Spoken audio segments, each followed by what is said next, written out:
out this drop-dead gorgeous 389 powered Grand Prix. Jen and Mark Siebold of Graveyard Run Restoration spent 2 years on this frame-off restoration. It was a solid car when they got it, but they still glass-beaded the frame and smoothed out all the welds.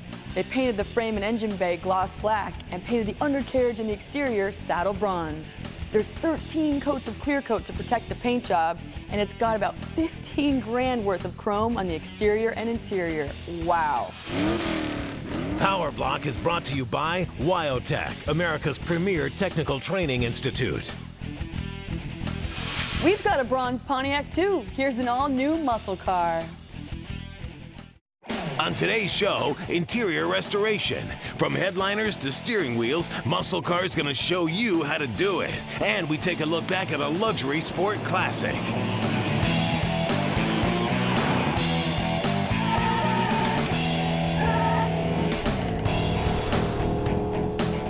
Welcome to the shop. Our 67 LeMans budget project is coming together just as we planned, and we've managed to save a lot of the original parts. Last week, Brent and Rick got the bodywork and paint finished. I took care of some odds and ends, including the brake and fuel plumbing and exhaust. Now today we need to get the wiring and the AC done, get the interior in, and get the gauges installed. Now I gotta be honest with you here, I hate wiring. In fact, I'd rather drag my through a mile of broken glass than do wiring. So you know what, I'm gonna let Lou take a crack at it. I'm gonna go do the steering column. Now since this car was an auto and we're going 4-speed, the on-the-column shifter and indicator have gotta go. Okay, now you wanna be really careful and save all these original parts here because, aww. Cut off wheel plus hammer equals no more unwanted pieces. With the wheel pulled off and the guts removed, I can patch the holes.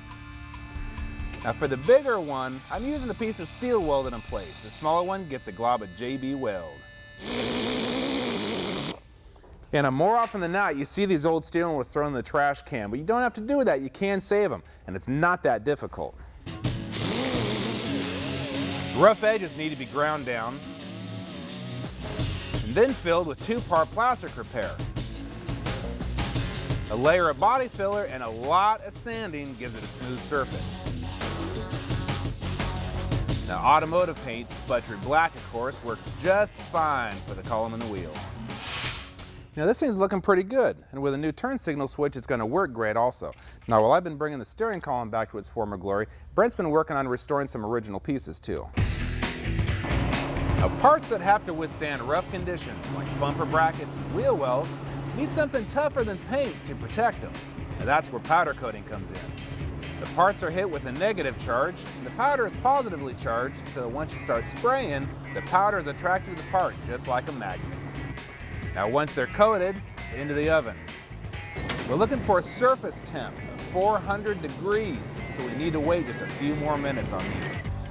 Now once it cools, it's tough as nails and ready to use. Why is it rainbow colored? Okay, it's the only color we had on hand. And it's magically delicious. Wiring a car is not an easy job, but if you take your time, you'll get it right, and it'll save you a lot of headaches later on down the road. This harness from Painless is good because everything is labeled, making it a lot easier. Another great thing about this harness is that the fuse block is pre-wired. I've already bundled up the wires and I'm running them out where they need to go. These run in the trunk, and a strip of hush mat helps keep them in place. Trim out all the lines you're not using and hook up the rest. If you really want to be chilling in your ride, then this add-on's for you. No factory AC? No problem. This kit from Hot Rod Air has everything you need. The best part is you send them your original control panel and they modify it to work with the kit. That means you keep your stock look with just a small knob that you could hide under the dash. If your car came with dash vents, you'll want to use them. The LeMans didn't, so we're going to use the ones that came with the kit. The evaporator mounts under the dash. Remember, this is a universal kit, so you may have to fabricate some mounting brackets. You don't want this thing to land on your feet on a bumpy road.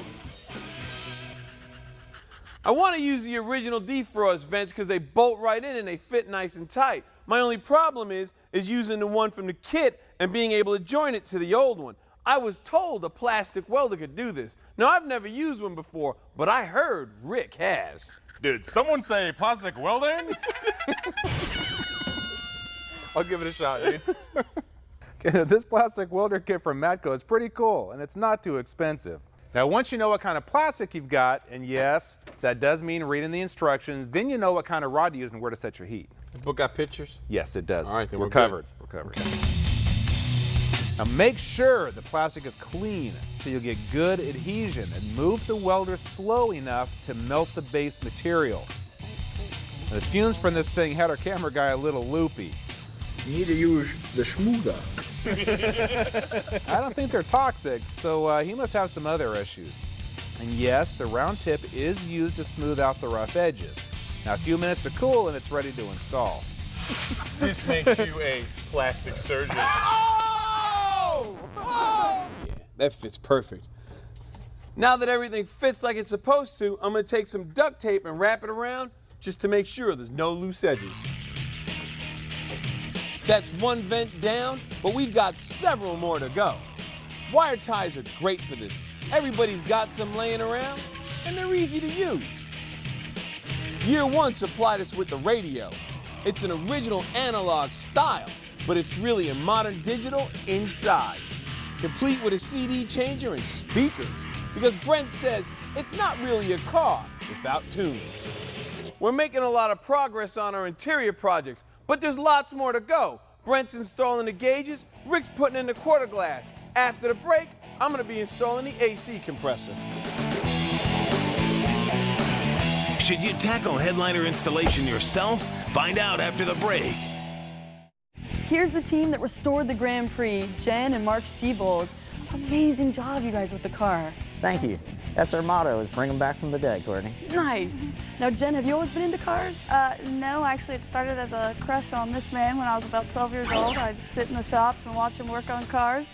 And then as we were all grown up, he said, look, come to work for me in the shop and I'll teach you everything you need to know. And that was 6 years ago, and here we are today. So you got the car and the girl. Yes, every man's dream. Power Block is brought to you by YearOne.com, the #1 name in automotive restoration parts.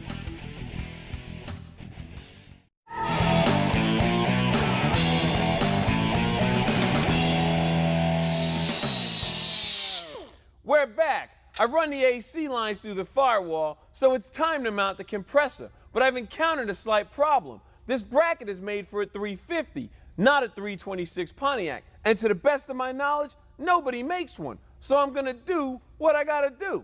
I'm gonna modify it. I had to get creative.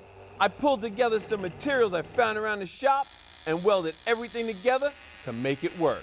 I used an old extension cord as a mock-up because I didn't know how long the belt would be. Then I tightened everything up, made my measurements, welded it. You want to make sure that the bracket is nice and tight so when the clutch engages, it doesn't twist around and throw the belt.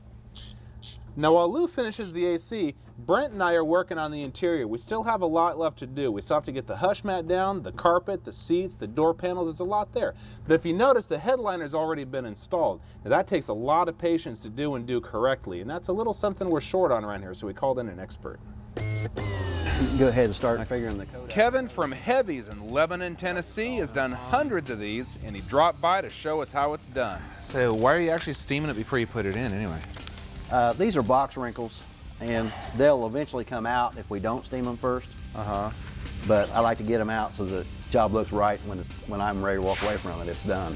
His first tip, lube the bows with WD-40 for easy insertion. So how long you been doing this anyway? 32 years. 32 years. Now make sure you know which bows are which before getting in the car. Guess we're putting the center in first? Yeah, I got it in my hand. Now Kevin makes it look easy. Time for me to give it a try. There it is.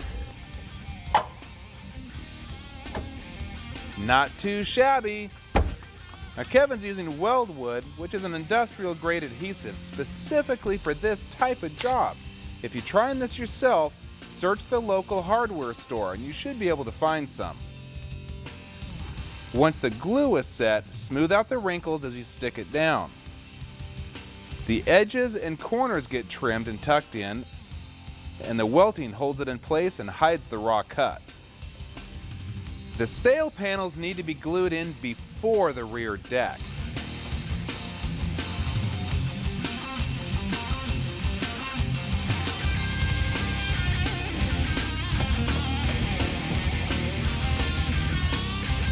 Now, before the headliner was installed, Kevin had the forethought to put screws in all the needed holes as placeholders.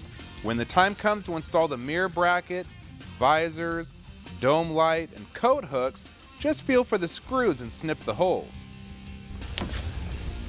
Wow, man, looks like you're almost done. Just about got it. Wow, awesome job, dude. Looks beautiful. Oh, thank you. So what do you think? Could I do this now? A guy could do it at home if he wanted to, but you have to have a lot of patience and good glue. Yeah, I tell you. Well, I'm more than happy to let you take care of this one for us. I appreciate it. Kenner, the headliner is in and the dash is looking great. But before we go any further, we're going to insulate the interior with some hush mat. It keeps the car quiet by reducing vibration. Now, it's easy to install. Just cut it to shape, peel, and stick. The goal is to cover 75% of the interior surfaces. ACC makes carpet to fit almost any car, including our LeMans. It's molded so it already fits the contours of the floor pan. We have to cut a hole for the shifter, and the best way to do that is to lay it in place and cut it in the car. The seats and sill plates will hold it down. We want to get as much on the engine as we can while the front clip is off, so we're installing the power steering pump and the alternator, and we're reusing the original brackets. Hey Lou, don't you want to install the steering column first? Hand it this way. Since this is the original column, there shouldn't be any problems putting it in. Next comes the power steering pump. Then the alternator. Everything lines up, so we're in good shape. Something you want to remember, coils are full of oil. That's what keeps them cool. So when you mount it, make sure your poles are down low. If you have it where the pole is up top, if there's an air bubble, it'll cause it to burn up, and you'll be going to the store to buy a new one. I'm mounting the coil as close to the distributor as possible. This way I don't have a long coil wire, which means less resistance. I finished up everything I could do in the engine compartment, but after the break, we're going to finish up the interior and start hanging some body panels. Next up, it may not be at the top of the muscle car list, but with a 390, this bird can get up and go. Bolt on big power at shopheaders.com. Anything you want, everything you need, with headers starting as low as $89.95 and shipping's free. For the guaranteed lowest prices, shop and save now at shopheaders.com. Breathe in big power at shopintakes.com. Anything you want, everything you need, with intakes starting as low as $89.95 and shipping's free. For the guaranteed lowest prices, shop and save now at shopintakes.com. Today's muscle car flashback, a 65 Thunderbird 390. The year is 1955, and Ford is rolling out a completely new line of cars. The name, Thunderbird. Marketed as a personal luxury vehicle, the new Ford line was stylish, sporty, and pricey. It was said that Joe Oros, the designer of the early Thunderbirds, took styling cues from the Navy's Chance Vought F7U when he was designing the early birds. The looks evolved over the next 10 years, and by 1965, the Focus was still luxury, but 300 horses pulling the rear wheels put some pepper in this bird's tail feathers. Just ask Katrina Fleener. It has the power, it has the elegance, it has all the amenities. It's a beautiful vehicle. It just has the essence of the 60s. Beauty is exactly what Ford was aiming for. Hood scoops and reverse scoops behind the front wheels complement the long, smooth body lines that run the entire length of the car. Chrome trim and bumpers, along with a set of wire wheels, accent the turquoise paint perfectly. The sequential taillights out back were supposed to be new in '64, but legal red tape prevented them from making their debut till the following year. The cockpit-like interior looked as if it were carved out of the external shell. The back seats are perfectly contoured with the body. Power windows and mirrors start the long list of luxury accessories. Bucket seats were designed with passenger comfort in mind, and a swing-away steering column allows for easy entry and exit.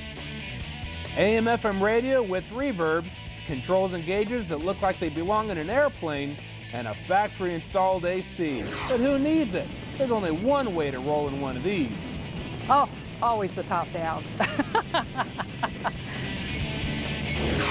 The convertible top is tucked away into the trunk with the simple push of a button. And with the top back, this bird is ready to cruise. This is my country cruiser. This car is very reliable. I would drive this car across country and not worry about it. We take it back on the country roads and just have a good time with it. The 390 is mounted to a 3-speed automatic transmission, and it smoothly directs the 300 horses out to the rear wheels.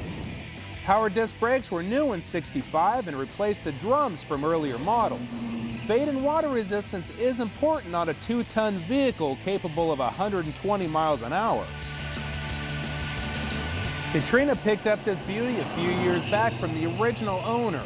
At the time, she wasn't looking for a T-Bird, but just one look changed everything. And as soon as I saw the car and I saw that frost turquoise and the white top, I was sold. Maybe it's the luxury interior, or it could be the 300 horses on command. Maybe it's just because it's so darn good looking. Whatever the reason, these cars have chiseled out a place in car collectors' hearts and American lore. Stick around, more Muscle Car coming up after the break. Get big bolt-on sound at shopmufflers.com. Anything you want, everything you need, with mufflers starting as low as $37.95 and shipping's free. For the guaranteed lowest prices, shop and save now at shopmufflers.com. Bolt-on big power at shopheaders.com. Anything you want, everything you need, with headers starting as low as $89.95 and shipping's free. For the guaranteed lowest prices, shop and save now at shopheaders.com.